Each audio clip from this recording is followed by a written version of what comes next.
ನಮಸ್ತೆ ಮಕ್ಕಳೇ, ನನ್ನ ಚಾನೆಲ್ಗೆ ಸ್ವಾಗತ. ಇವತ್ತಿನ ವಿಡಿಯೋದಲ್ಲಿ ಹೊಸಬಾಳು ಪದ್ಯ. ಕವಿಯ ಹೆಸರು BS ಕುರ್ಕಾಲ.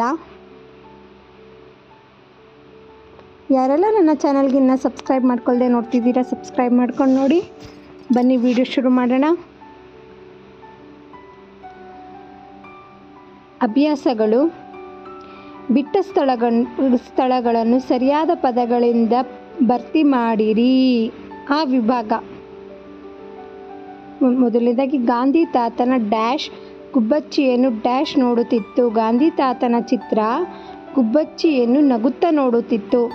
ಬೆಕ್ಕು ಡ್ಯಾಶ್ ಹಾಕುತ್ತಾ ಬರಲು ಡ್ಯಾಶ್ ಹಾರಿತಾ ಪಾರಾಗುತ್ತ. ಹೊಂಚು ಈ ಕಡೆ ಬುರ್ರನೆ ಬರಿಬೇಕು. ಮೂರನೇದಾಗಿ, ಸಲ್ಲ ಪವಾಡುತಿಹ ಡ್ಯಾಶ್ ಜೋಡಿಯು ಡ್ಯಾಶ್ ಮೋಜಿನಾಟ. ಹಕ್ಕಿ ಈ ಕಡೆ ಮನಕ್ಕೆ ಅಂತ ಬರೀಬೇಕು.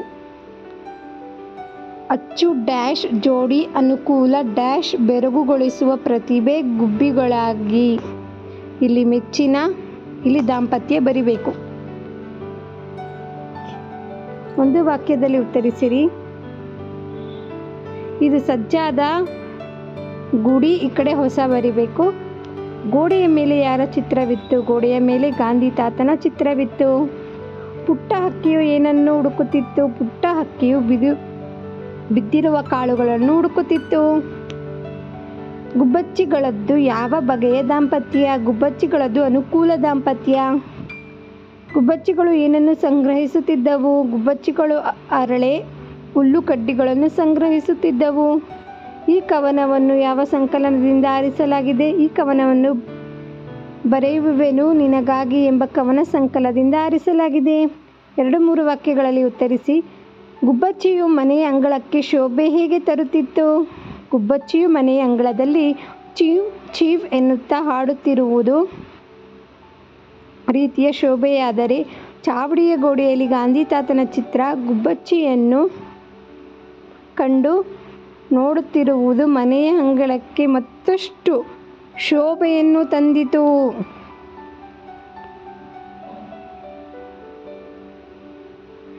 ಗುಬ್ಬಚ್ಚಿಯ ಪ್ರತಿಭೆಯನ್ನು ಕವಿ ಹೇಗೆ ವಿವರಿಸಿದ್ದಾರೆ? ಗುಬ್ಬಚ್ಚಿಯ ಪಾದಲ ಸದಂತಿರುವ ಚುರುಕುತನ, ಅರಳಿ ಹುಲ್ಲು ಕಡ್ಡಿಗಳನ್ನು ಕಟ್ಟೆ ಗಾಂಧಿ ತಾತನ ಚಿತ್ರದ ಹಿಂದೆ ಸಜ್ಜಾದ ಗೂಡಿನಲ್ಲಿ ಹೊಸ ಬಾಳು ಪ್ರಾರಂಭಿಸಬೇಕು ಎಂದ ಆಸೆ, ಇದು ಅದರ ಪ್ರತಿಭೆಗೆ ಸಾಕ್ಷಿಯಾಗಿದೆ. ಈ ಪದಗಳನ್ನು ಬಿಡಿಸಿ ಬರೆದು ಸಂಧಿಯನ್ನು ಹೆಸರಿಸಿ. ಪಾತ್ರಾಭಿನಯ. ಪಾತ್ರ ಪ್ಲಸ್ ಅಭಿನಯ ಸವರ್ಣ ದೀರ್ಘ ಸಂಧಿ. ಎರಡನೇದಾಗಿ, ಮಹರ್ಷಿ ಮಹಾ ಪ್ಲಸ್ ಋಷಿ ಗುಣಸಂಧಿ. 3, ಶಬ್ದಾಲಂಕಾರ. ಶಬ್ದ ಪ್ಲಸ್ ಅಲಂಕಾರ ಸವರ್ಣ ದೀರ್ಘ ಸಂಧಿ. 4ನೇದಾಗಿ, ಚಾತುರುಕ್ತಿ ಚತುರ ಪ್ಲಸ್ ಉಕ್ತಿ ಗುಣಸಂಧಿ. ಇವುಗಳಿಗೆ ತಲಾ 2 ಉದಾಹರಣೆಗಳನ್ನು ಬರೆಯಿರಿ. ಸವರ್ಣ ದೀರ್ಘ ಸಂಧಿ ಎಂದರೇನು? ಗಿರಿ ಪ್ಲಸ್ ಈಶಾ ಗಿರೀಶ. ಮಹಾ ಪ್ಲಸ್ ಆತ್ಮ ಮಹಾತ್ಮ. ಗುಣಸಂಧಿಗೆ ನರ ಪ್ಲಸ್ ಇಂದ್ರ ನರೇಂದ್ರ. ಗಣ ಪ್ಲಸ್ ಈಶಾ ಗಣೇಶ. ನುಡಿಗಟ್ಟಿನ ಸಹಾಯದಿಂದ ವಾಕ್ಯ ರಚಿಸಿ. ಹೊಂಚು ಹಾಕು ಚಿರತೆ ಜಿಂಕೆ ಹಿಡಿಯಲು ಹೊಂಚು ಹಾಕುವುದು. ಬೆಕ್ಕಸ ಬೆರಗಾಗು, ನಾನು ನವಿಲಿನ ನೃತ್ಯವನ್ನು ಕಂಡು ಬೆಕ್ಕಸ ಬೆರಗಾದೆ. ಮನೆ ಮಂದಿ ಕೂಡಿ ಹಂಪಿಗೆ ಹೋಗಿದೆವು. ಹುಲ್ಲುಕಡ್ಡಿ, ಪಕ್ಷಿಗಳು ಹುಲ್ಲುಕಡ್ಡಿಯ ಸಹಾಯದಿಂದ ಗೂಡು ಕಟ್ಟುತ್ತವೆ. ಇದಾದ ನಂತರ, ಅಂಕಣದಲ್ಲಿರುವ ಅಕ್ಷರಗಳನ್ನು ಹೇಗೆ ಬೇಕಾದರೂ ಅಥವಾ ಎಲ್ಲಿಂದ ಬೇಕಾದರೂ ಉಪಯೋಗಿಸಿ 50ಕ್ಕಿಂತ ಹೆಚ್ಚು ಶಬ್ದಗಳನ್ನು ಮಾಡಬಹುದು. ನೀವೆಷ್ಟು ಮಾಡಬಲ್ಲಿರಿ? ಉದಾಹರಣೆಗೆ, ದೊಡ್ಡ ಮೊಗ್ಗು ಅಂತ ಬರೆದಿದ್ದಾರೆ. ನಾವಿಲ್ಲಿ ವರ, ಹಿತಕರ, ಅಳು, ಅರಳು. ವರ, ಹಿತಕರ, ಅಳು, ಅರಳು. ಗಡ್ಡೆ, ಚರಕ, ಗರಗಸ, ಮಕ್ಕಳು. ರಸ ಇಲ್ಲ, ಅವರ, ಅಕ್ಕ. ಹೆಚ್ಚು.